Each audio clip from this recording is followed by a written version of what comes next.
Stori Twm.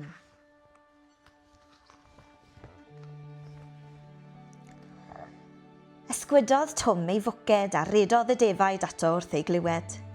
Gwasgarodd mam y bwyd yn y cafn. Roedd y cymylau'n dywyll uwch ben a'r gwynt yn fain. Beth ddigwyddodd i dad? Gyfynnodd Twm yn sydyn. Cymerodd mam anadl dwfn gan oedi am funud. Safodd y ddau yn syllu lygaid ei gilydd yn aros am atebion. Pa mai fi yw'r unig un sydd heb dad? Gyfynnodd Twm.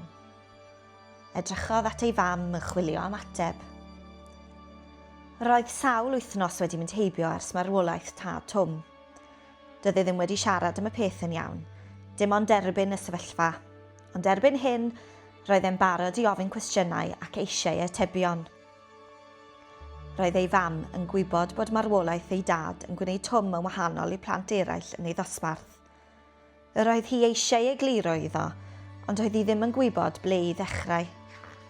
Oediodd mam. Gyfynnodd Twm cwestiwn arall. Mam, beth yw hunanladdiad? Gyfynnodd Twm. Clywodd y gair yn cael ei siarad yn dawel gan rai oedolion, pan oeddynt yn meddwl nad oedd yn gwrando. Ond yn yr ysgol, defnyddiodd merch y gair i'w wyneb. Roedd yr athro'n grac am iddi ddweud e. Cymerodd mam saib, gan geisio meddwl am ffordd i'w esbonio. Roedd dad eisiau marw, dywedodd wrtho'n glir. Dad daeth ei fywyd i ben. Syllodd Twm ar ei fam gan wrando'n dawel wrth iddi ymyleithi. Ei ddewis ef oedd e. Mae hefyd yn anodd i mi ddeall hwn, Twm. Falle dyma'r dewis mae rhywun yn cymryd os maen nhw'n teimlo nad oes ateb arall. Roedd dad yn methu gweld ffordd arall allan, meddai yn dyner. Edrychodd Twm ar y llawr yn pendroni am eiriau ei fam. Sut mae hwn yn gwneud i ti teimlo? Gyfynnodd mam. Dechreuodd Twm lefen.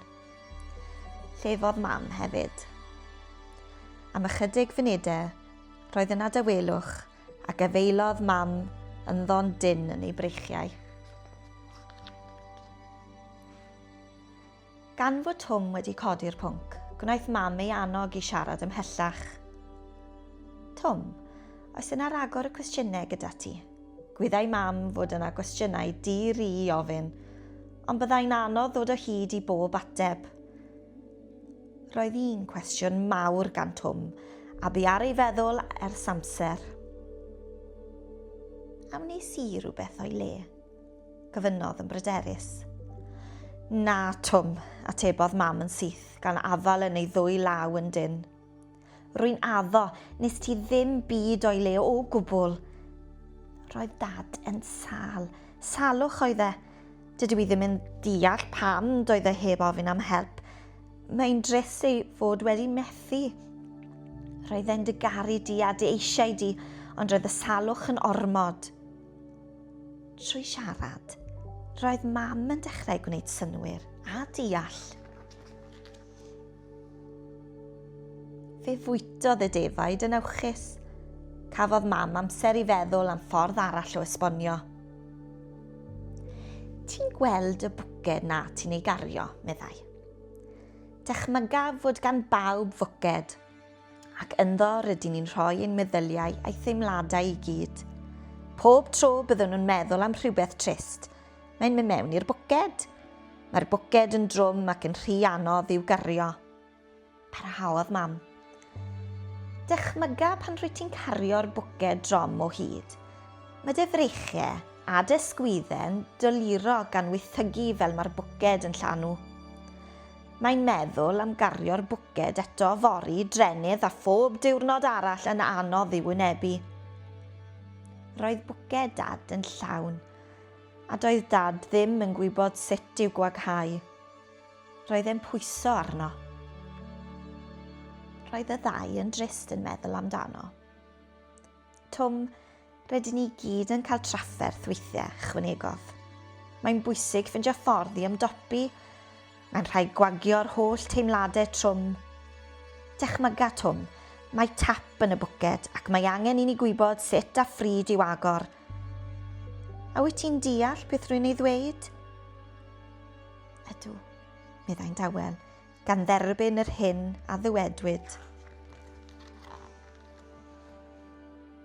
A wyt ti'n gwybod beth i'w wneud pan fod y fwced yn teimlo'n llawn, Twm? A wyt ti'n gwybod sut i'w gwaghau? Siglodd ei ben gan edrych ar ei fam am help. Pan wyt ti'n teimlo'n drist ac yn grac, ni'n ddigalon, mae'n rhaid i ti ddod o hyd i bethau i wneud sy'n cael gwared ar y teimladau hyn. Beth wyt ti'n mwynhau ei wneud ore?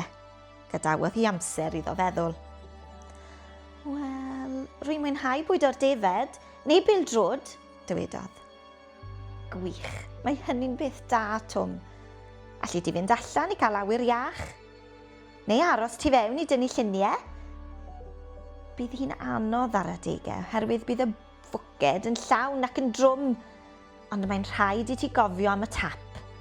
Mae ambell ddiwrnod yn anodd i fi hefyd, a mae rhaid i fi gofio am y tap. Cofia, Twm, mae'n bwysig siarad am dy deimladau. Roedd yna rhywbeth arall ar feddwl Twm, yn gwneud hi'n anodd meddwl yn glir, a dyma fe'n gweld cyfle i ofyn i'w fam. Ydy'r un peth yn mynd i ddigwydd i ti, Mam? Dwi ddim eisiau i ti farw. Mae arna i ofn dy fod di'n mynd i wneud yr un peth â Dad, dywedodd gyda thrystwch yn ei lais. Aeth popeth yn ormod iddo a ddechreuodd lefen, gafeilodd ei fam yn ddondyn. Roedd rhaid iddi fod yn onest gyda fe, mwyn iddo deall. Ambell ddiwrnod, rwy'n teimlo'n drist ac yn grac yr un peth a tithau, ond mae'n bwysig cofio am y fwced. Erbyn hyn, rwy'n gallu rheoli fy nhimladau. Mae'n rhaid palu ymlaen, meddai. Mae bywyd yn mynd yn ei flaen, Twm. Mae'n dal pen blwyddi, rwy ti dal i fynd i'r ysgol a weithiau byddwn mynd i'r traeth a chwarae gyda ffrindiau, esboniodd. Byddaf yma gyda ti. Tawelodd ei feddwl ychydig. Roedd yn anodd heb wybod beth fydd nesaf. Aeth ei fam ymlaen gan ddweud. Ni fydd yn hawdd. Wrth ddeffro bob bore, falle bydd di wedi anghofio beth digwyddodd, ac wedyn bydd rhaid wynebu'r sefyllfa ac ail gofio. Mae'n anodd, a bydd angen bod yn ddewr i ddechrau pob dydd. Gydag amser, fydd am well o rhanwynebu bob dydd o'n bywyd newydd. Gallwn eistedd a meddwl am Dad, neu fyddwn ni yn llefen, neu hyd yn oed siarad amdano. Fe fyddwn ni'n iawn, Twm. Roedd y geiriau yn wresog a thyner. Syrthiodd y ddau i dawelwch cysurus. Roedd y defaid yn brefi yn y cae nesaf. Edrychodd Twm ar ei fwced wag gan gofio bod angen bwydo'r anifeiliaid. Roedd ei olion traed yn ysgafnach wrth iddo gerdded i'r sied gyda Mam.